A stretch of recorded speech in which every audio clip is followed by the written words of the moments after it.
Hello friends, मैं श्रेष्ठ class channel से विशाल मिश्रा आप सभी का बहुत बहुत स्वागत करता हूं। दोस्तों, आज हम पढ़ने जा रहे हैं प्रीवियस ईयर क्वेश्चंस जो यूपीटीटी परीक्षा में आ चुके हैं पहले, उनको हम डिस्कस करने जा रहे हैं। दोस्तों, ये छठा वीडियो लेक्चर होगा दोस्तों जो आज हम करने जा रहे हैं। इसमें भी 30 क्वेश्चंस होंगे जो गत पिछले वर्ष यूपीटीटी की परीक्षा में आ चुके हैं। ठीक है दोस्तों, चलते हैं हम लोग पहले प्रश्न पे। पहला प्रश्न देखिए दोस्तों क्या कह रहा है। निम्न में से कौन सा अधिगम के पठार का कारण नहीं है? पहला, प्रेरणा की सीमा। दूसरा, विद्यालय का असहयोग। तीसरा, शारीरिक सीमा। चौथा, ज्ञान की सीमा। बताइए दोस्तों कौन सा ऑप्शन इसमें राइट होगा। सही जवाब आपका बिल्कुल दोस्तों दूसरा है, विद्यालय का असहयोग। दोस्तों, सीखने की मात्रा तथा समय के परस्पर संबंध को चित्रांकित करने पर जो वक्र रेखा प्राप्त होती है उसे अधिगम वक्र कहा जाता है। ठीक है दोस्तों, अधिगम वक्रों में कभी कभी देखा जाता है कि अधिगम वक्र का कुछ भाग अत्यंत कम उन्नति को प्रदर्शित करता है। ठीक है, इस प्रकार अधिगम के पठार को आप समझ सकते हैं। ठीक है, अधिगम के पठार के दोस्तों बहुत से कारण हो सकते हैं, जैसे अधिगमकर्ता की आवश्यकता, उसका उत्साह, उसका वातावरणीय व्यवधान, उसका ध्यान, उसकी रुचि, उसकी ज्ञान की सीमा इत्यादि। ठीक है दोस्तों, तो दूसरा ऑप्शन आपका इसमें विद्यालय का असहयोग, यह आपका इसमें राइट आंसर हो जाएगा। ठीक है, चलते हैं हम लोग अगले प्रश्न पे। दूसरा क्वेश्चन देखिए उसने क्या करा है। अधिगम अनुभव और प्रशिक्षण के परिणाम स्वरूप व्यवहार में परिवर्तन है, यह कथन किसके यानी किनके द्वारा दिया गया है? पहला, गेट्स व अन्य। दूसरा, मार्गन और ग्लीलैंड। तीसरा, स्किनर। या चौथा, कॉनबैक। बताइए दोस्तों कौन सा ऑप्शन इसमें राइट होगा। बिल्कुल सही जवाब दोस्तों, ये आपका पहला ऑप्शन यानी ए, पहला ऑप्शन गेट्स व अन्य बिल्कुल राइट आंसर हो जाएगा। ठीक है, चलते हम लोग अगले प्रश्न पे। तीसरा क्वेश्चन देखिए उसने क्या करा है। स्टैनफोर्ड बिने परीक्षण मापन करता है। पहला ऑप्शन व्यक्तित्व का। दूसरा ऑप्शन पढ़ने की दक्षता का। तीसरा, बुद्धि का। चौथा, उपयुक्त में से कोई नहीं। बताइए दोस्तों कौन सा ऑप्शन राइट होगा इसमें। जल्दी बताइए। बिल्कुल सही जवाब दोस्तों, तीसरा ऑप्शन आपका बुद्धि का। इसमें स्टैनफोर्ड बिने परीक्षण जो है वो बुद्धि का मापन करता है। ठीक है दोस्तों, यह जो है सन 1905 में 1905 में बिने ने अपने सहयोगी साइमन के साथ मिलकर इस बुद्धि परीक्षण को तैयार किया। ठीक है दोस्तों, तो आपका तीसरा ऑप्शन इसमें राइट हो जाएगा। चलते हैं हम लोग अगले प्रश्न पे। चौथा क्वेश्चन देखिए उसने क्या करा है। अंतर्मुखी व्यक्तित्व एवं बहिर्मुखी व्यक्तित्व का वर्गीकरण किसने किया है? पहला, फ्राइड ने। दूसरा, युंग ने। तीसरा, मन ने। या चौथा, आलपोर्ट ने। बताइए दोस्तों कौन सा ऑप्शन राइट हुआ इसमें।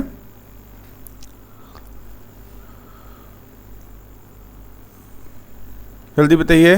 बिल्कुल सही जवाब दूसरा ऑप्शन आपका युंग बिल्कुल राइट आंसर हो जाएगा। ठीक है, युंग के अनुसार सामाजिक अंतरक्रिया की दृष्टि से व्यक्तियों के व्यक्तित्व को 3 भागों में बांटा जा सकता है दोस्तों, बहिर्मुखी, अंतर्मुखी एवं उभयमुखी। ठीक है, तो युंग आपका राइट आंसर हो जाएगा। अंतर्मुखी व्यक्तित्व, बहिर्मुखी व्यक्तित्व का वर्गीकरण युंग ने किया। ठीक है, चलते हैं अगले प्रश्न में। पांचवा क्वेश्चन देखिए उसने क्या करा है। बच्चों के सामाजिक विकास को प्रभावित करने वाला कारक है। पहला, आर्थिक तत्व। दूसरा, सामाजिक परिवेश जन्य तत्व। तीसरा, शारीरिक तत्व। चौथा, वंशानुगत तत्व। बताइए दोस्तों कौन सा ऑप्शन राइट होगा इसमें। बिल्कुल सही जवाब दोस्तों, दूसरा ऑप्शन आपका सामाजिक परिवेश जन्य तत्व राइट आंसर हो जाएगा। ठीक है, चलते हैं अगले प्रश्न पे। छठा क्वेश्चन देखिए उसने क्या करा है। निम्न में से कौन सा शारीरिक विकास का एक प्रमुख नियम है? पहला, मानसिक विकास से भिन्नता का नियम। दूसरा, अनियमित विकास का नियम। तीसरा, द्रुतगामी विकास का नियम। या चौथा, कल्पना और संवेगात्मक विकास से संबंध का नियम। बताइए दोस्तों कौन सा ऑप्शन इसमें राइट होगा। जल्दी बताइए। बिल्कुल सही दोस्तों, दूसरा ऑप्शन आपका अनियमित विकास का नियम, यह आपका बिल्कुल राइट आंसर हो जाएगा इस प्रश्न के लिए। ठीक है, चलते हैं हम लोग अगले प्रश्न पे। 7वां क्वेश्चन देखिए उसने क्या करा है, निम्न में से कौन सा विकास सिद्धांत नहीं है। पहला देखिए अनुकूलित प्रत्यावर्तन का सिद्धांत, दूसरा निरंतर विकास का सिद्धांत, तीसरा परस्पर संबंध का सिद्धांत, या चौथा समान प्रतिमान का सिद्धांत। जल्दी बताइए दोस्तों कौन सा ऑप्शन इसमें राइट होगा, जल्दी बताइए।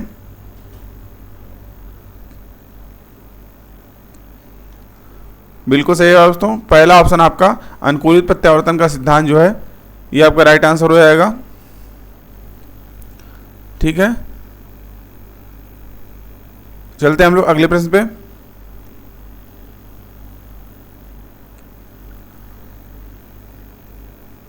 आठवां क्वेश्चन देखिए उसने क्या करा है, विकास के परिणाम स्वरूप नवीन विशेषताएं और नवीन योग्यताएं प्रकट होती हैं, यह कथन किसने दिया है। पहला गैसेल ने, दूसरा हरलॉक ने, तीसरा मेरेडिथ ने, या चौथा डगलस और होलैंड ने। दोस्तों वीडियो अच्छा लग रहा हो तो उसको लाइक करिए और अपने ज़्यादा से ज़्यादा दोस्तों के साथ शेयर करिए, ठीक है दोस्तों, जिससे सभी तक ये वीडियो पहुंच सके और उनको भी इसका लाभ मिल सके। तो दोस्तों देखिए 8वां क्वेश्चन क्या कर रहा है, विकास के परिणाम स्वरूप नवीन विशेषताएं और नवीन योग्यताएं प्रकट होती हैं, यह कथन किसने दिया है। बिल्कुल सही है दोस्तों, दूसरा ऑप्शन आपका हरलॉक बिल्कुल राइट आंसर हो जाएगा दोस्तों। ठीक है, चलते हैं हम लोग अगले प्रश्न पे। 9वां क्वेश्चन देखिए उसने क्या करा है, मूल प्रवृत्तियों को 14 प्रकार से किसने वर्गीकृत किया है। पहला ड्रेवर ने, दूसरा मैकडूगल ने, तीसरा थॉर्नडाइक ने, चौथा वुडवर्थ ने। जल्दी बताइए दोस्तों कौन सा ऑप्शन राइट होगा इसमें। बिल्कुल सही है दोस्तों, मैकडूगल आपका दूसरा ऑप्शन इसमें बिल्कुल राइट हो जाएगा। ठीक है दोस्तों, मैकडूगल का मूल प्रवृत्तियों का वर्गीकरण मौलिक और सर्वमान्य है दोस्तों। इन्होंने निश्चित शारीरिक क्रियाओं के आधार पर 14 मूल प्रवृत्तियों की सूची दी है। प्रत्येक मूल प्रवृत्ति से संबंध एक संवेग बताया गया है। ठीक है दोस्तों, तो दूसरा ऑप्शन आपका मैकडूगल बिल्कुल राइट आंसर हो जाएगा, जिन्होंने मूल प्रवृत्तियों को 14 प्रकार से वर्गीकृत किया। ठीक है, अगले प्रश्न में चलते हैं। 10वां क्वेश्चन देखिए उसने क्या करा है, किसी दूसरी वस्तु की अपेक्षा एक वस्तु पर चेतना का केंद्रीकरण अवधान है, यह कथन है। पहला डम्बिल का, दूसरा रॉस का, तीसरा मन का, चौथा मैकडूगल का। जल्दी बताइए दोस्तों कौन सा ऑप्शन राइट होगा इसमें। बिल्कुल सही है दोस्तों, पहला ऑप्शन आपका डम्बिल बिल्कुल राइट आंसर हो जाएगा। ठीक है दोस्तों, तो डम्बिल के अनुसार किसी दूसरी वस्तु की अपेक्षा एक वस्तु पर चेतना का केंद्रीकरण अवधान है, यह कथन डम्बिल का है। ठीक है, पहला ऑप्शन राइट हो जाएगा। चलते हैं अगले प्रश्न पे। 11वां क्वेश्चन देखिए उसने क्या करा है, निम्न में से कौन सा सीखने के मुख्य नियमों में शामिल नहीं है। पहला ऑप्शन देखिए दोस्तों तत्परता का नियम, दूसरा अभ्यास का नियम, तीसरा बहु अनुक्रिया का नियम, चौथा प्रभाव का नियम। जल्दी बताइए दोस्तों कौन सा ऑप्शन राइट होगा इसमें। बिल्कुल सही है दोस्तों, तीसरा ऑप्शन बहु अनुक्रिया का नियम, यह ऑप्शन इसमें राइट हो जाएगा। ठीक है, ठीक है दोस्तों, थोड़ा जान लेते हैं दोस्तों इसके बारे में। थॉर्नडाइक ने अपने प्रयोगों के आधार पर सीखने के नियमों का प्रतिपादन किया दोस्तों। इन नियमों को मुख्यतः 2 वर्गों में विभाजित किया गया है, मुख्य नियम एवं गौण नियम। ठीक है, मुख्य नियम में आपके आ जाते हैं प्रभाव का नियम, अभ्यास का नियम एवं तत्परता का नियम, एवं गौण नियम में आ जाते हैं आपके आंशिक क्रिया का नियम, सादृश्य अनुक्रिया का नियम, मानसिक स्थिति का नियम एवं बहु अनुक्रिया का नियम। ठीक है दोस्तों, तो आपका तीसरा ऑप्शन इसमें बिल्कुल राइट होगा। ठीक है, चलते हैं अगली प्रश्न पे। 12वां क्वेश्चन देखिए उसने क्या करा है, 12 वर्ष से 16 वर्ष के बच्चों के लिए हिंदी में डॉक्टर एस जलोटा ने कौन सा परीक्षण प्रतिपादित किया। पहला अशाब्दिक बुद्धि परीक्षण, दूसरा साधारण मानसिक योग्यता परीक्षण, तीसरा आर्मी अल्फा परीक्षण, या चौथा चित्रांकन परीक्षण। बताइए दोस्तों कौन सा ऑप्शन राइट होगा इसमें। बिल्कुल सही है दोस्तों, साधारण मानसिक योग्यता परीक्षण आपका बिल्कुल राइट आंसर हो जाएगा। ठीक है दोस्तों, प्रोफेसर एस जलोटा ने एक सामूहिक बुद्धि परीक्षण का निर्माण किया दोस्तों। इसे 1963 में, जिसका नाम साधारण मानसिक योग्यता परीक्षण रखा गया, इसको उन्होंने 1963 में इसका आविष्कार किया। यह परीक्षण उर्दू, हिंदी एवं आंग्ल भाषा में तथा 12 वर्ष से 16 वर्ष के बच्चों के लिए था। ठीक है दोस्तों, कौन कौन सी भाषा में था, ये आपका हिंदी में था, उर्दू और आंग्ल भाषा।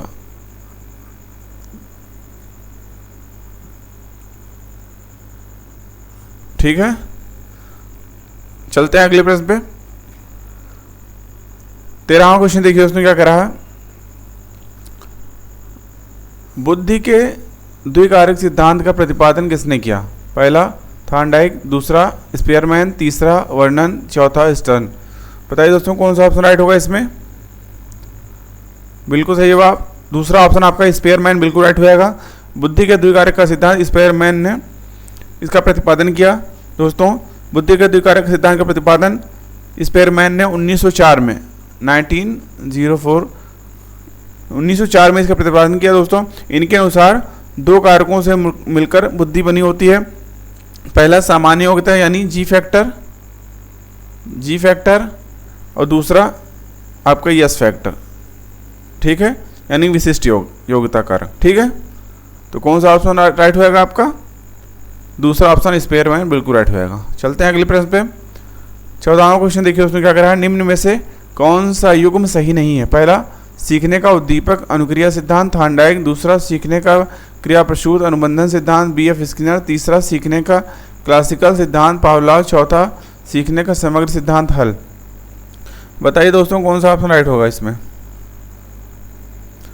बिल्कुल सही होगा दोस्तों चौथा ऑप्शन आपका सीखने का समग्र सिद्धांत जो है हल जो है इसमें, बाकी मतलब चौथा ऑप्शन आपका इसमें राइट हो जाएगा इस प्रश्न के हिसाब से, ठीक है। चलते हैं हम लोग अगले प्रश्न में दोस्तों।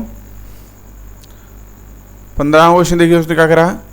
इनमें से किसका नाम सुजनन शास्त्र के पिता से जुड़ा हुआ? पहला क्रो एवं क्रो, दूसरा गाल्टन, तीसरा रास या चौथा वुडवर्थ। बताइए दोस्तों कौन सा ऑप्शन राइट होगा इसमें? बिल्कुल सही जवाब दोस्तों दूसरा ऑप्शन आपका गाल्टन बिल्कुल राइट रहेगा, ठीक है। तो सुजनन शास्त्र के पिता से जुड़ा हुआ नाम जो है वो गाल्टन है। चलते हैं अगले प्रश्न में हम लोग। 16वां देखिए दोस्तों क्या करा है। ग्रंथियों के आधार पर व्यक्तित्व के विभिन्न प्रकारों की चर्चा किसने की है? पहला क्रेस्मर, दूसरा यूंग, तीसरा कैनन, चौथा स्प्रेंजर। बताइए दोस्तों कौन सा ऑप्शन राइट होगा इसमें? जल्दी बताइए दोस्तों।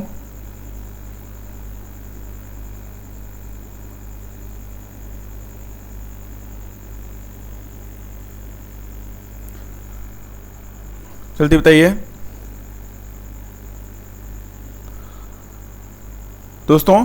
इस प्रश्न में ये जो प्रश्न आया हुआ था पिछले यूपीटीटी की परीक्षा में 2017 में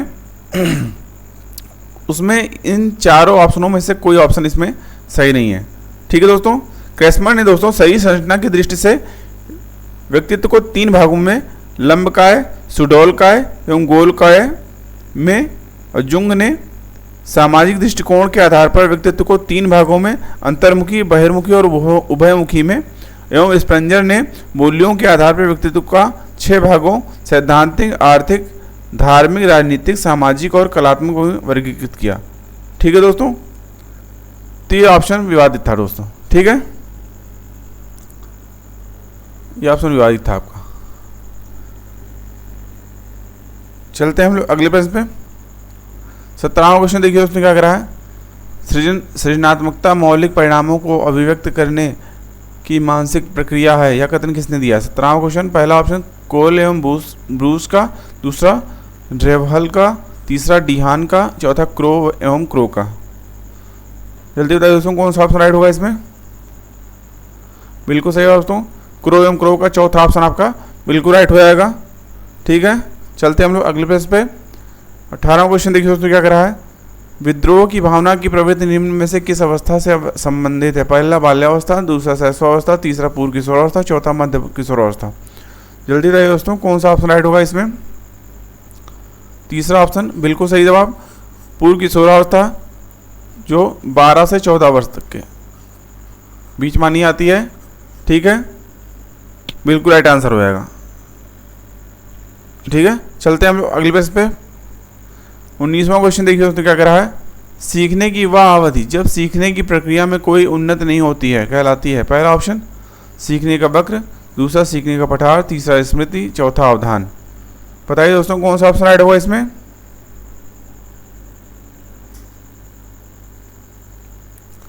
बिल्कुल सही है दोस्तों दूसरा ऑप्शन आपका सीखने का पठार इसमें बिल्कुल राइट आंसर हो जाएगा। ठीक है, चलते हैं हम लोग अगले प्रश्न पे।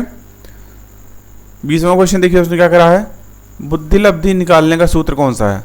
पहला देखिए मानसिक आयु गुणे वास्तविक आयु, दूसरा देखिए वास्तविक आयु गुणे मानसिक आयु, तीसरा मानसिक आयु बटे वास्तविक आयु गुणे 100, ये चौथा वास्तविक आयु प्लस मानसिक आयु। चलते तो आइए दोस्तों कौन सा ऑप्शन इसमें राइट होगा। बिल्कुल सही होगा दोस्तों, तीसरा ऑप्शन आपका इसमें बिल्कुल राइट आंसर रहेगा। इसको दोस्तों इस तरह भी लिख सकते हैं हम लोग, MA/CA यानी मेंटल एज यानी मानसिक आयु बटे वास्तविक आयु इंटू 100। ठीक है, तो तीसरा ऑप्शन आपका बिल्कुल राइट होगा। चलते हैं हम लोग अगले प्रश्न पे। सीखने में प्रयास व भूल के सिद्धांत का प्रतिपादन किसने किया। पहला कोलर, दूसरा पावलोव, तीसरा थार्नडाइक, चौथा गेस्टाल्ट। जल्दी बताइए दोस्तों कौन सा ऑप्शन राइट होगा इसमें, जल्दी बताइए। बिल्कुल सही होगा दोस्तों, तीसरा ऑप्शन आपका थार्नडाइक बिल्कुल राइट आंसर हो जाएगा। ठीक है, चलते हैं हम लोग अगले प्रश्न पे।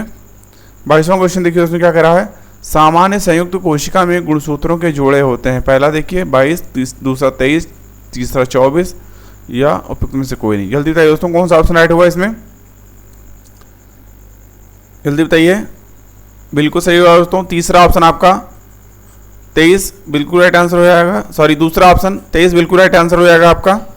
ठीक है, सामान्य संयुक्त कोशिका में गुणसूत्रों के जो जोड़े होते हैं वो 23 होते हैं। ठीक है दोस्तों, चलते हैं हम लोग, यानी 23 होते हैं। ठीक है दोस्तों, चलते हैं हम लोग अगले प्रश्न पे।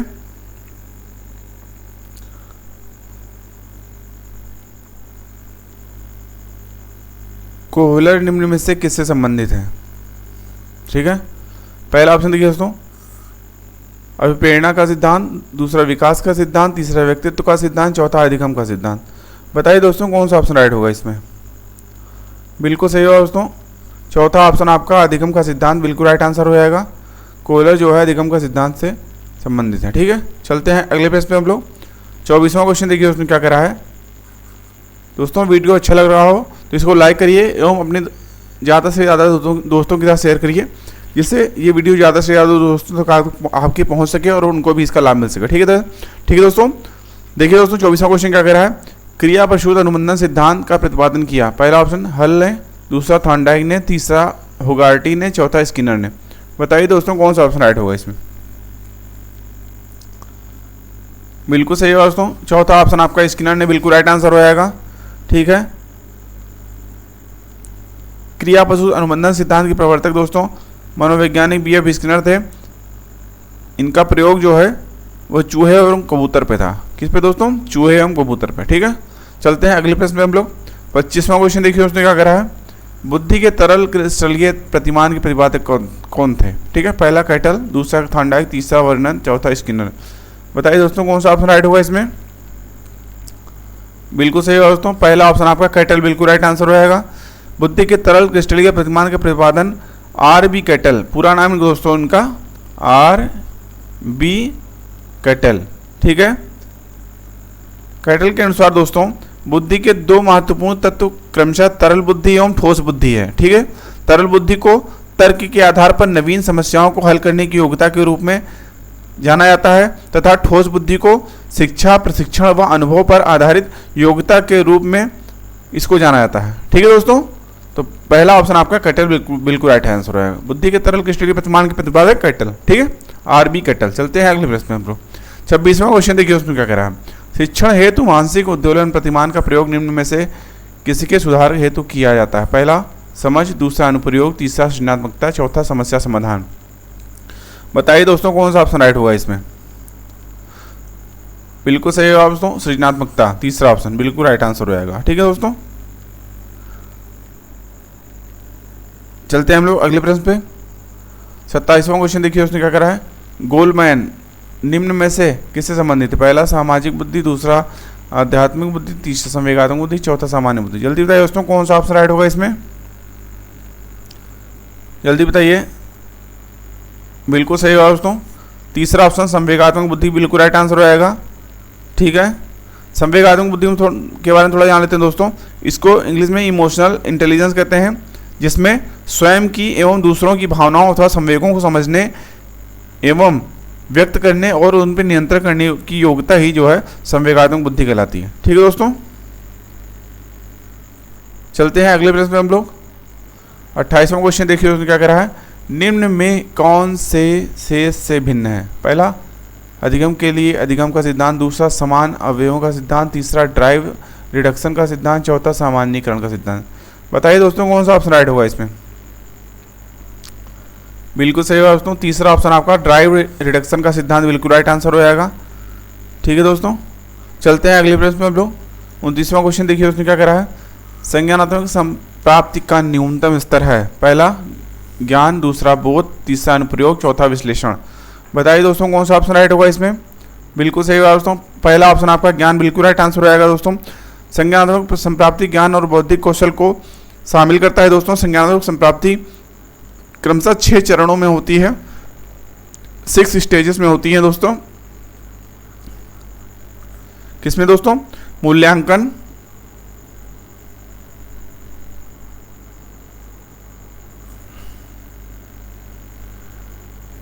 ज्ञान,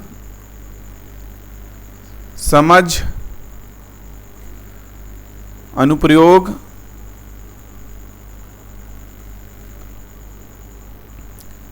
विश्लेषण,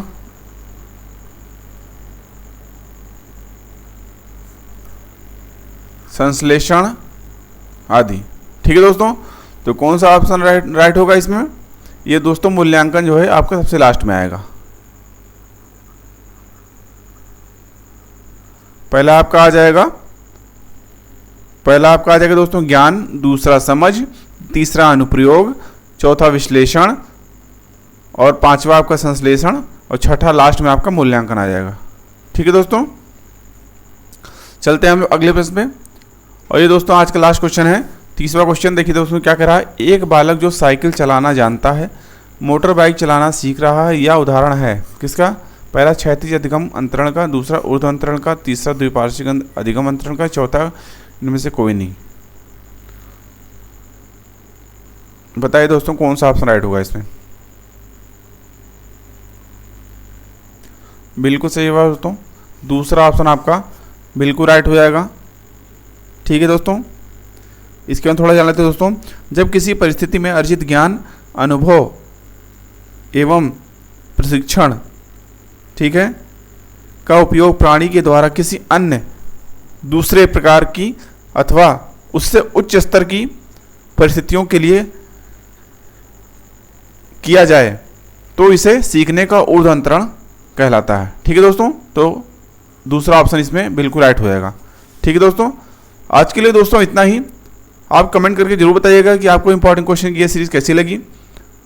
वीडियो अच्छा लगा दोस्तों तो वीडियो को लाइक करें और अपने मैक्सिमम दोस्तों के साथ इसको शेयर करें, जिससे ये वीडियो ज़्यादा से ज़्यादा दोस्तों तक पहुंच सके आपके और सभी को इसका लाभ मिल सके। आप सभी का बहुत बहुत धन्यवाद दोस्तों। अगर वीडियो अच्छा लगा हो तो दोस्तों लाइक करें और अपने दोस्तों के साथ शेयर करें, और अगर अभी तक सब्सक्राइब नहीं किया हमारे चैनल को तो please subscribe my channel and press bell icon. आज के लिए इतना ही, धन्यवाद, थैंक यू, जय हिंद।